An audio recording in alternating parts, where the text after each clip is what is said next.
Hello प्यारे बच्चों, कैसे हो आप सब लोग। उम्मीद करता हूँ सब अच्छे होंगे। और सब बच्चे पढ़ाई तो अभी मेरे हिसाब से स्टार्ट नहीं की होगी। काफ़ी सारे बच्चे ऐसे हैं जो सिलेबस के बारे में पूछ रहे हैं ना। देखो PEEE+B की तरफ से ऑफिशियल सिलेबस है वो जारी कर दिया गया है ना। 40 नंबर का आपका नॉन टेक्निकल रहने वाला है और 80 नंबर यानी कि 80 नंबर का आपका टेक्निकल वाला पोर्शन है वो रहने वाला है। अब बच्चों के सामने समस्या ये आएगी 40 नंबर 40 मार्क्स का जो नॉन टेक्निकल है उसका तो उन्होंने चैप्टर वाइज या फिर बोले कि टॉपिक वाइज बता दिया, लेकिन जो आपका टेक्निकल वाला पोर्शन है पार्ट बी के नाम से जो दिया गया है उसके चैप्टर मेंशन नहीं है। ठीक है, तो आज के इस वीडियो के अंदर मैं आपको कंप्लीट आपको चैप्टर के बारे में बताऊंगा। 41 चैप्टर इसके अंदर शामिल है, तो उन्हीं चैप्टर को आपको अच्छी तरीके से तैयार करके जाना है। जब आपके वो चैप्टर कंप्लीट हो जाए तो बच्चों समझ लीजिएगा कि PEEE+B क्राफ्ट इंस्ट्रक्टर इलेक्ट्रीशियन का आपका सिलेबस है वो तैयार है ना। किस हिसाब से तैयारी करनी है थोड़ा सा आपको हिंट लास्ट में भी आपको देने वाला हूं, सो कंप्लीट वीडियो का आप जरूर देखिए। अब कई सारे बच्चे ऐसे भी होंगे कि सर इन्होंने तो चैप्टर वाइज दिया नहीं है सिलेबस। एक्चुअल के अंदर क्या है कि इन्होंने एक सिलेबस के नोटिफिकेशन के अंदर लिंक दे रखी है ना, और उस लिंक पे जब क्लिक करते हैं ना तो उसके बाद DGT की वो वेबसाइट ओपन होती है जहां पे CITS का सिलेबस दिया गया है। तो CITS का सिलेबस है उसी के आधार पे आपका पेपर है वो बेस्ड रहने वाला है, लगभग आप यही मान के चलिए। लेकिन वहां पे जो सिलेबस दिया गया बच्चों को समझ नहीं आ रहा, अलग अलग टुकड़ों के अंदर चीजें वो दी गई है।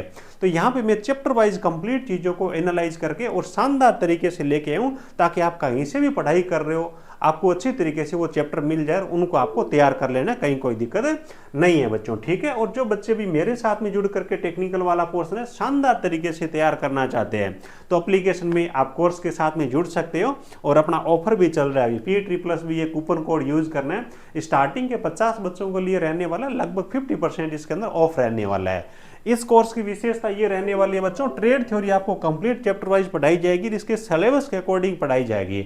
और उन सारे चैप्टर्स का आपको क्या है कि ऑब्जेक्टिव पर्सन की क्लासें हैं वो भी करवाई जाएगी, यानी कि 80 आउट ऑफ 80 इस लेवल की आपको बच्चों तैयारी करवा के भेजने वाला हूं।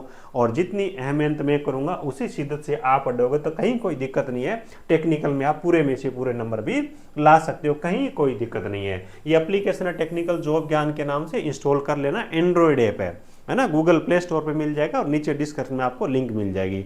आईफोन वाले जो साथी है, हमारी वेबसाइट है technicaljobgyan.in के नाम से, उस वेबसाइट का यूज करिए। ऐप और वेबसाइट दोनों चीजें सेम है, कहीं कोई दिक्कत नहीं है। ठीक है, ऐप डाउनलोड करके ऑल पेड कोर्सेज में आओगे ना तो यहाँ पे आओगे तो आपको PEEE+B के कोर्सेज है वो देखने को मिल जाएंगे। चलिए बात कर लेते हैं बच्चों एक एक करके सब चीज़ों के बारे में। देखो भाई, यहाँ पे अगर अपन बात करें सबसे पहले वाला यानी कि फेज 1 बोले या फिर मॉड्यूल 1 बोले तो इसके अंदर देखो हेल्थ एंड सेफ्टी है, ये आपको डिटेल में तैयार करना है। हेल्थ है, सेफ्टी है, फर्स्ट एड है ना, आर्टिफिशियल रेस्पिरेशन के जो मेथड्स है, विधि है वो सब आपको तैयार करना है। फायर एक्सटिंग्विशर है, अग्निशामक यंत्र जो उनको बोलते हैं वो सारे आपको कंप्लीट डिटेल में तैयार करने हैं। उसके बाद में इलेक्ट्रीशियन के टूल्स है वो आपको अच्छे तरीके से तैयार करने हैं। नेशनल इलेक्ट्रिकल कोड है 2011, ये आपको अच्छे से तैयार करने हैं बच्चों। बेसिक इलेक्ट्रिसिटी है, इसके बारे में आपको अच्छे से तैयारी इसकी करके जानी है ना, जैसे कि आपका इलेक्ट्रॉन, प्रोटॉन, न्यूट्रॉन, उनकी खोज, उनका भार, ये सब हो गया। उसके बाद एटम हो गया, स्टैटिक इलेक्ट्रिसिटी हो गई, आवेश हो गया, आवेश की प्रॉपर्टी हो गई है ना, स्टैटिक आवेश के संबंध में जो रूल्स हो गए, कूलाम वगैरह की सारी चीज़ें आपकी इसके अंतर्गत आने वाली है। उसके बाद में आपके कंडक्टर और सेमी कंडक्टर है उनको आपको पढ़ना है। और उसके बाद में अलग अलग जो कंडक्टिंग मटेरियल्स है उनके कंपैरिजन के बारे में दिया गया है।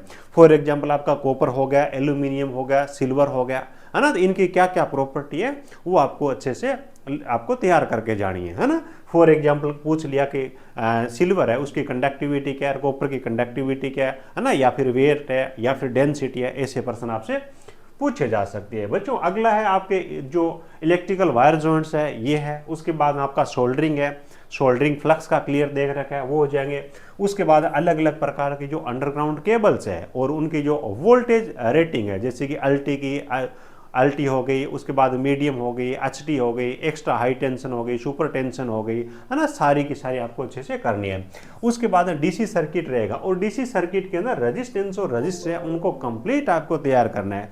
फॉर एग्जांपल रेजिस्टेंस है तो उनके कलर कोडिंग के हिसाब से जो फॉर्मूले वगैरह बनते हैं न्यूमेरिकल वो आपको करने हैं। अलग अलग प्रकार के जो रजिस्टर है उनके प्रकार है, उनकी प्रॉपर्टी है वो आपको अच्छे से करके जानी है भैया ना। उसके बाद में आपका कैपेसिटर हो जाएगा। उसके बाद में फंडामेंटल ऑफ AC है ना, AC है उसके बारे में आपको जैसे कि AC शब्दावलियाँ हो गई है ना, एवरेज मान हो गया, आरएमएस मान हो गया, पिक टू पिक वैल्यू हो गई, वेव फॉर्म हो गई, है ना, इस प्रकार की जितनी भी चीज़ें सब आपको करनी है।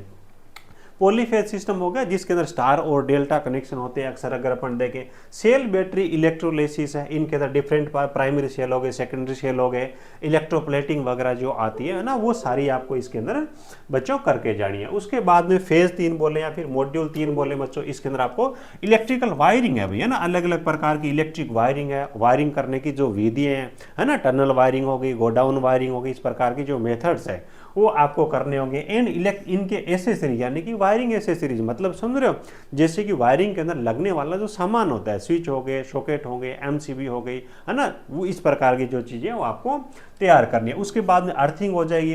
अर्थिंग के अंदर दो चीज़ें मेन दी गई भाई, एक तो आपको दी गई है पाइप अर्थिंग। कौन सी अर्थिंग दी गई है? पाइप दी गई है। दूसरी आपको दी गई है प्लेट अर्थिंग। इनको आपको डिटेल में तैयार करना है और अर्थिंग के संबंध में जो रूल है उनका भी लिखा गया है। उसके बाद में आपके इल्यूमिनेशन है जो कि आपकी प्रदीप्ति है ना, अलग अलग प्रकार के जो अपने बल्ब होते हैं, लैंप होते हैं, उनके बारे में अपन इसके अंदर पढ़ते हैं। ठीक है, आ जाओ। उसके बाद में आपका मेजरमेंट है ना, पूरा सब्जेक्ट है आपका। एक डोमेस्टिक अप्लायंसेज है यानी कि घरेलू जो उपकरण है ना, जैसे रेफ्रिजरेटर हो गया, एयर कंडीशन अपना मिक्सर हो गया, ग्राइंडर हो गया, गीजर हो गया, प्रेस हो गई, इस प्रकार की जितनी भी चीज़ें है। उसके बाद स्टेबलाइजर है, इन्वर्टर है, यूपीएस है और इमरजेंसी लाइट है, वो भी शामिल है। ये सारा आपको करना है। उसके बाद में आ जाओ आपका ट्रांसफॉर्मर है, बहुत डिटेल में आपको करना है भाई। मशीन से काफ़ी अच्छे प्रश्न आपसे पूछे जाएंगे। सबसे ज़्यादा आपका पीछे वाला जो पोर्शन था उससे आएंगे बेसिक इलेक्ट्रिसिटी के संबंध में। उसके बाद में मशीन का आता है। उसके बाद आप मशीन के अंदर डीसी जनरेटर है, मोटर हो जाएगी, 3 फेज और सिंगल फेज दोनों इंडक्शन मोटर आएगी। 3 फेज के अंदर दोनों प्रकार की मोटर है, यानी कि स्क्वेरल केज मोटर हो जाएगी, स्लिप रिंग मोटर हो जाएगी, दोनों आपको पढ़नी है। सिंगल फेज इंडक्शन मोटर होंगे, जितने भी प्रकार है वो आपको तैयार करने हैं। और ज़्यादा प्रश्न पूछे जाते हैं सिंगल फेज अलग अलग जो मोटरें हैं, किस मोटर का यूज कहाँ पे करते हैं, है ना। जैसे कि यूनिवर्सल मोटर है तो इसका उपयोग कहाँ पे करेंगे, मिक्सर ग्राइंडर है इसमें कौन सी मोटर यूज करेंगे, है ना, इस प्रकार के प्रश्न अक्सर आते हैं। अल्टरनेटर हो जाएगा, सिंक्रोनस मोटर हो जाएगी, ये करनी है। एसी एंड डीसी वाइंडिंग है ना, वहाँ से प्रश्न आपसे पूछे जाएंगे। रोटरी कन्वर्टर और मोटर जनरेटर सेट है, एमजी सेट जिसको बोलते हैं, ये आपको बच्चों करनी है। ठीक है, ये हो गया आपका मशीन वाला पार्ट। उसके बाद में आपका पार्ट बचता है इलेक्ट्रॉनिक्स वाला और पावर सिस्टम वाला, जिसके अंदर देखो आपका डायोड हो जाएगा या फिर बोलते हैं पीएन जंक्शन डायोड बोल सकते हो। उसके बाद में आपका ट्रांजिस्टर हो जाएगा, अलग अलग प्रकार के जो अभिविन्यास है, कॉन्फ़िगरेशन है, common base, common ammeter, common collector, सारी चीज़ें आपको डिटेल पढ़नी है, उनका कंपैरिजन पढ़ना है आपको, है ना। उसके बाद में आपका रेक्टिफायर आ जाएगा। उसके बाद में आपके पावर इलेक्ट्रॉनिक्स की जो डिवाइसेज है ना, सॉलिड स्टेट डिवाइसेज के नाम से जिनको अपन जानते हैं, जैसे कि एससीआर हो गया, एफईटी हो गई, मोसफेट हो गया, डायक हो गया, ट्रैक हो गया, यूजेटी हो गया, वो सारे आपको करने हैं। उसके बाद में ओसिलोस्कोप यानी कि सीआरओ की वर्किंग दी गई है, वो आपको करनी है। एसी एंड डीसी ड्राइव है यानी कि मोटरों की स्पीड कंट्रोल करने के जो मेथड्स है वो आपको करने हैं। और उसके बाद आपका पावर सिस्टम वाला जो पार्ट आता है, अक्सर अगर अपन देखें तो इसमें आपका conventional and non conventional energy source यानी कि परंपरागत और गैर परंपरागत ऊर्जा स्रोत है, उनके बीच में कंपैरिजन आपको ध्यान रखना है ना, सिलेबस में कंपैरिजन का दिया गया है। उसके बाद में पावर जनरेशन है। ठीक है, पावर जनरेशन के वैसे तो सारे प्लांट पढ़ने हैं, लेकिन थर्मल और हाइड्रो पावर प्लांट है, ये स्पेशल तौर से तैयार करने स्पेशल मेंशन है। उसके बाद में ट्रांसमिशन और डिस्ट्रीब्यूशन हो जाएगा। डिफरेंट प्रकार के जो फैक्टर्स है पावर सिस्टम वाले, load factor, demand factor, diversity factor, सारे आपको करने हैं। उसके बाद में रिले और सर्किट ब्रेकर हो जाएंगे। और उसके बाद में एक नया चैप्टर ईवी चार्जिंग वाला है, ये भी आपको करना है। तो ये आपके टोटल मिलाकर के 41 है। CITS के सिलेबस के अंदर आप देखोगे ना तो टुकड़ों के अंदर चीजें दे रखी, तो बच्चों की प्रॉब्लम थी, समझ नहीं आ रहा। ठीक है, तो आजकल कंपटीशन एग्जाम के अंदर जिस हिसाब से चैप्टर आते हैं, है ना, उस हिसाब से मैंने आपको चैप्टर के अंदर सजा के दे दिया है ना। और जिन बच्चों को भी अच्छे कंटेंट की नीड है ना, ये धारा शास्त्र के नाम से इलेक्ट्रिशियन ट्रेड की बुक है, कंप्लीट आपकी हैंड रिटन में बुक रहने वाली है। केवल अपन लास्ट वाला एक छोड़ देना, ईवी चार्जिंग, उसको छोड़ दोगे तो सारे के सारे चैप्टर बच्चों इसके अंदर आपको मिल जाएंगे। कंप्लीट मेरी हैंड रिटन की बुक रहने वाली है और बड़े ही आसान शब्दों के अंदर इसको लिखा गया, विद डायग्राम रहेगी। टेक्निकल टर्म्स है, हिंदी इंग्लिश दोनों के अंदर है, और बाकी नॉर्मल इसके अंदर हिंदी दी गई है। तो जिन बच्चों को अच्छे कंटेंट की नीड है ना, और कंपटीशन एग्जाम वाले कंटेंट की नीड है, तो वो बच्चे ऐप से ऑर्डर कर सकते हैं। हम डाक के जरिए बच्चों आपको भेज देंगे। ठीक है, आ जाइए भी, है ना। इनको तैयार करने के लिए अगर अपन देखें तो लगभग 7 सप्ताह के आसपास में आपको टाइम की इसमें जरूरत पड़ेगी। जैसे कि अगर अपन बात करें मॉड्यूल फर्स्ट वाला जो हो जाएगा उसको, और सेकंड वाला यानी कि बेसिक इलेक्ट्रिसिटी है और सेफ्टी के संबंध में लगभग आपका 2 वीक के आसपास में टाइम लेगा। उसके बाद मशीन वाला पार्ट है, उसके अंदर थोड़ा सा ज़्यादा टाइम आपको देना पड़ेगा। तीसरा, चौथा और 5वां सप्ताह यानी कि 3 सप्ताह के आसपास में। छठे और 7वें सप्ताह के अंदर आप पावर सिस्टम है, इलेक्ट्रॉनिक्स है, डोमेस्टिक वायरिंग वगैरह ये कर सकते हो। यानी कि 7 सप्ताह का आपका टाइम हो गया बच्चों, 7 सप्ताह का, तो लगभग आपका 49 आपका डेज का टाइम बन रहा है ना। इतना टाइम तो कम से कम आपको इन चीज़ों को तैयार करने के लिए बच्चों चाहिए ही चाहिए, ये मैं बोलता हूँ। बाकी एक्स्ट्रा टाइम अगर आपको मिले तो बहुत अच्छी बात है। और मैं बोलता हूँ कि देखो बहुत ज़्यादा लंबा आपको टाइम हो सकता है कि इसके अंदर न मिले, इसलिए आपको स्टार्टिंग से ही अच्छी तरीके से और आज से ही बेहतर तरीके से अच्छी स्पीड के साथ में तैयारी करनी है ना। अपने को खरगोश वाली जो चाल है, जो स्पीड है, उससे तैयारी करनी है, कछुए वाली से नहीं करनी है।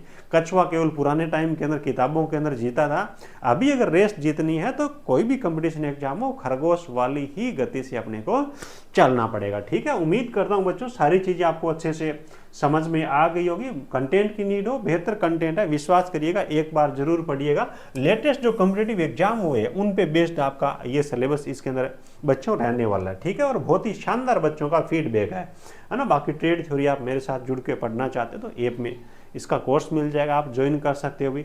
और ये अपना टेक्निकल जॉब ज्ञान के नाम से ऐप है ना, डाउनलोड कर लीजिएगा। टाइम पे आपको फ्री वीकली टेस्ट है वो भी प्रोवाइड करवाएंगे। बाकी मस्त रहिए, बिंदास रहिए जहाँ से भी आप पढ़ रहे हो, लेकिन ये ध्यान रखिए कि पढ़ाया जो जा रहा है वो सिलेबस के अकॉर्डिंग होना चाहिए, है ना। और अच्छा कंटेंट पढ़िए, स्मार्ट स्टडी करिए, तो कम दिनों के अंदर इस एग्ज़ाम को आप क्रैक कर पाओगे। ठीक है, आपके यार दोस्त जो इसका फॉर्म भरे या फिर भर रहे हैं उनके साथ में भी इस वीडियो को ज़रूर शेयर करिएगा। थैंक यू बच्चों, थैंक यू।